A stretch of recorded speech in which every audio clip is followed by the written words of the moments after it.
लफ्जों के बेचता हूँ प्याले खरीद लो, लफ्जों के बेचता हूँ प्याले खरीद लो, शब का सफर है दिन के उजाले खरीद लो, और मुझसे अमीर शहर का ना होगा एहतराम, मेरी ज़बां के वास्ते ताले खरीद लो।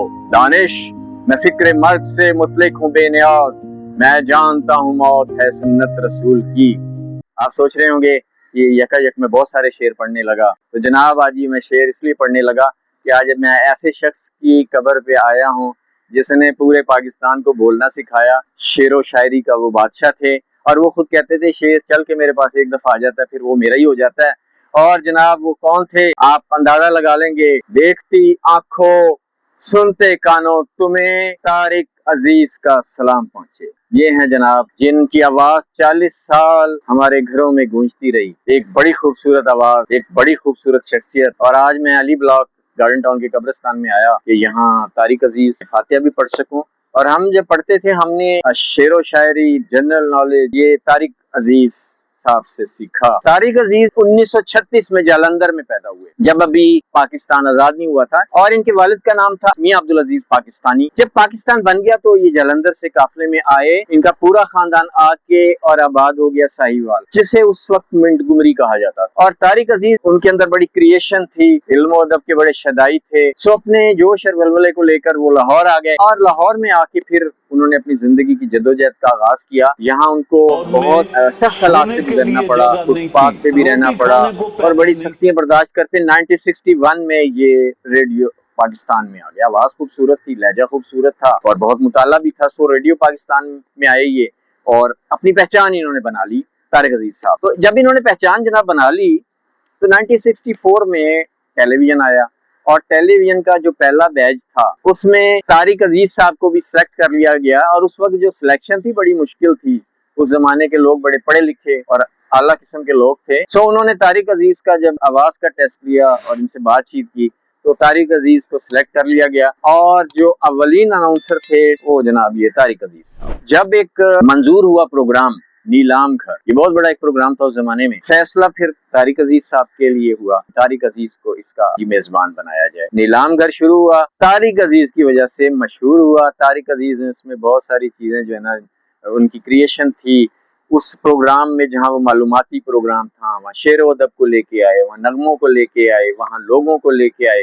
इस प्रोग्राम को पाकिस्तान के मुख्तलिफ शहरों में लेके गए, और फिर हर एक को इंतजार रहता था कब हफ्ता गुजरे तो जनाब नीलाम घर जो है ना जी वो हम देख सकें, सुन सकें। तारिक अजीज का सलाम पहुंचे। तारिक अजीज ने जनाब बाद में इनकी खिदमात के पेश नजर नीलाम घर का नाम बज़्म तारिक अजीज रख दिया गया। तारिक अजीज ने ये रिकॉर्ड है, शायद वर्ल्ड रिकॉर्ड, के 40 साल मेजबानी की तारिक अजीज शो और नीलाम घर, और लाखों लोग उस प्रोग्राम में आए। तारिक अजीज जो है ना बहुत हमाजात शख्सियत के मालिक थे। इन्होंने जनाब सियासत में भी हिस्सा लिया। शुरू में जुल्फकार अली भुट्टो साहब से इनकी दोस्ती हुई, बाद में फिर ये मुस्लिम लीग में आए और MNA भी ये रहे।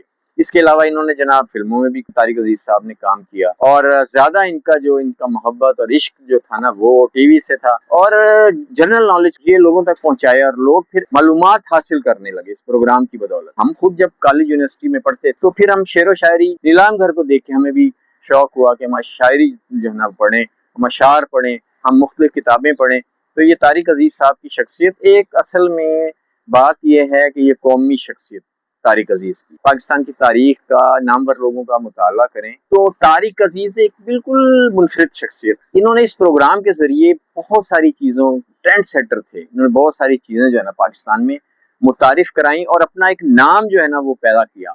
हाँ, आपकी मालूमात के लिए बताऊं कि तारिक अजीज शो से पहले या नीलाम घर से पहले एक और प्रोग्राम शुरू हुआ था, और वो प्रोग्राम था शीशे का घर, और वो किया करते थे कुरैशपुर साहब। तो उसमें भी मालूमाती सवाल जवाब किए। उससे पहले कसौटी था एक प्रोग्राम, खैर। लेकिन नीलाम घर ने आके तो एक जो है तब्दील कर दिया सारी चीज। और नीलाम घर अब हम शुरू करना चाहें तो हो तो सब कुछ सकता है, लेकिन तारिक अजीज की जैसी शख्सियत कहाँ से हम लेके आए। यानी तारिक अजीज कहा करते थे कि मुझे हजारों अशार याद है, कहते थे कि मुझे हजारों अशार याद हैं, और वो कहते थे एक शेर जब मेरे पास आ जाए वो मेरा हो जाता है हमेशा के लिए। फील बदी अशार कहा करते थे। और फिर उनका एक गलबन हमजाद दा दुख, ये उनका मजमुआ कलाम भी था जब हम पढ़ते थे, और पंजाबी में इसमें बड़े खूबसूरत अशार थे। तो ये उनका मजमुआ कलाम मेरे ख्याल उसके बाद नहीं कोई आया, क्योंकि उनकी मसरूफियत थी। तो तारिक अजीज जनाब अपनी वालदा साहिबा के सकीना खानम زوجہ میاں عبد العزیز پاکستانی، ان کے ساتھ ہی طارق عزیز وہ سو رہے ہیں، تو اللہ تعالیٰ ان کی بخشش کرے۔ اچھے انسان تھے، پاکستان کی انہوں نے خدمت کی۔ طارق عزیز صاحب کا نیلام گھر میں ایک خطاب بھی ہوتا تھا جس میں کوئی نہ کوئی بات، خوبصورت بات جو ہے نا وہ بیان کیا، جو کہ دل میں